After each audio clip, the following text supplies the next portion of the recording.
মাথার ভিতরে যে কত বুদ্ধি আসে। আসসালামু আলাইকুম, কেমন আছেন সবাই? আশা করি ভালো আছেন। রেসিপিটা দেখতেই অনেক সুন্দর। কেউ কি জানেন এইটা জিনিসটা কি? এটা হলো পাতাকপির বড়া।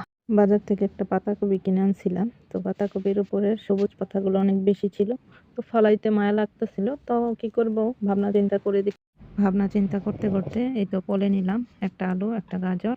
তো পলে নিছি বড়া। এখানে বড়া বানানোর প্রস্তুতি চলতেছে। দিয়ে দিলাম স্বাদ মতো লবণ, মরিচের গুঁড়া, হলুদের গুঁড়া, ধনিয়ার গুঁড়া এবং একটু জিরার গুঁড়া ফ্লেভারের জন্য। তো কাঁচামরিচ, পেঁয়াজ, গাজর, আলু সবকিছু আমি মথে নিব ভালো করে। এই তো এইভাবে মথে নিয়ে তারপরে আমি চালের গুঁড়ার আটা মিক্স করে আবার ভালো করে মথে নিব। এই তো এভাবে মথে নেবেন। এই তো আমার মথা শেষ। এখানে আমি তেল বসিয়ে দিয়েছি। তো একে একে আমি দিয়ে দিচ্ছি ফ্রাই প্যানের ভিতরে।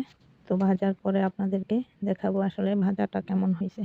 দেখতেও যেমন অসম্ভব, খেতেও মাশাআল্লাহ অনেক মজা। ভাবছিলাম যে মনে হয় ভালো হবে না, তো ভাজার পরে খেয়ে দেখি মাশাআল্লাহ অনেকটাই ভালো হয়েছে।